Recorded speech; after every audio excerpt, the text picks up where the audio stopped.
C'est mercredi. Qu'est-ce qu'on fait les mercredis? On boit. On boit avec qui ici au meilleur de la musique? On boit avec Samuel Giguère. Jiggy, comment tu vas en ce 6 juillet? Ça va super bien, c'est l'été, on est heureux. Ah, tu pourrais pas mieux dire. Jiggy, dis-moi donc, cette semaine, il est question de couleur de bière. Bon, il est question de couleur de bière. Là, est-ce que je me trompe, mais il y en a comme 3. Il y a la blonde, il y a la rousse, puis il y a la noire. Il y en a-tu d'autres?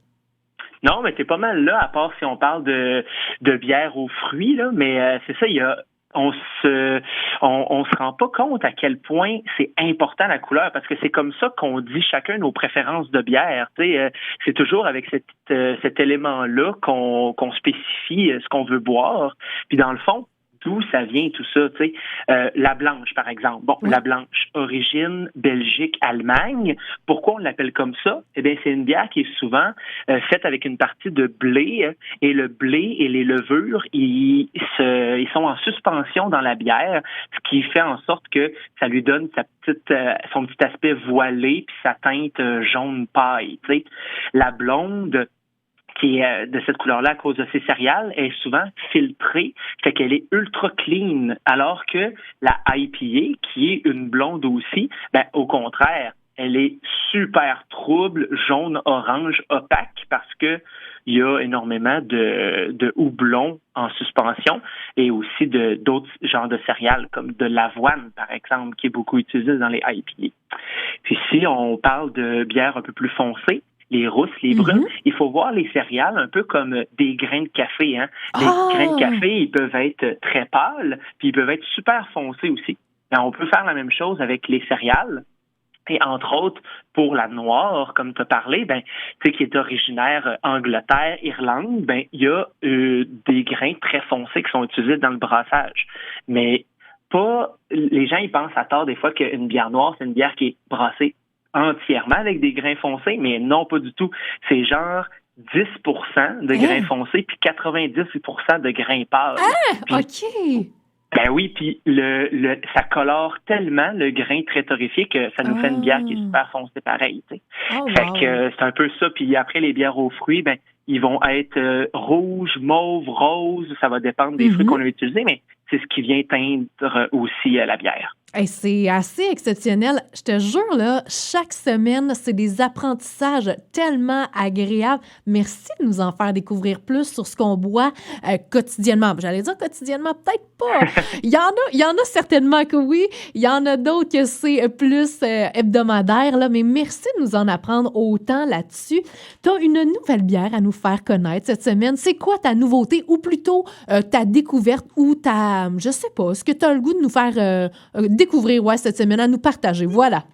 Je vous parle d'une nouvelle bière, comme tu dis, qui s'appelle 50 nuances de fudge. Oh, pelaille! OK, dis-moi donc, on connaît 50 nuances de Grey. Est-ce qu'on est plus... c'est tout aussi sensuel, okay. Je te dirais. Ça nous vient des amis du prospecteur. Oh, fait qu'on est à la ça. maison cette semaine. La belle brasserie de Val-d'Or, hein, installée depuis 2014. Une brasserie très respectés à travers toute la province, qui font du super stock. Et c'est pas que ça, c'est une collaboration alors avec l'Emporium, microbrasserie L'Emporium, qui est située dans Charlesbourg, à Québec. Beaucoup plus récent. Ils sont ils sont ouverts depuis 2018-2019. Ils sont très cool. Ils font des grosses IPA, ils font des sour, ils font toutes sortes de styles. Si vous passez par Québec, c'est également une pizzeria. Alors, on mange de la bonne pizza sur feu de bois. On boit de la bonne bière. Ils font des canettes aussi. Mais dis-moi donc, là, avec 50 nuances de fudge, tu sais, il y a le mot fudge quand même. Est-ce qu'on peut s'attendre à quelque chose de sucré, quelque chose de foncé? Parce que, tu sais, du fudge, il me semble, c'est fait avec du cacao, c'est fait... Là, démêle-moi tout ça, parce que j'ai tendance à croire que ce serait plus quelque chose qu'on va boire qui va être un peu plus lourd, non? Ben, tu as mis le doigt dessus. C'est une bière foncée. Ça va être une bière de réconfort, une bière de fin de soirée. OK.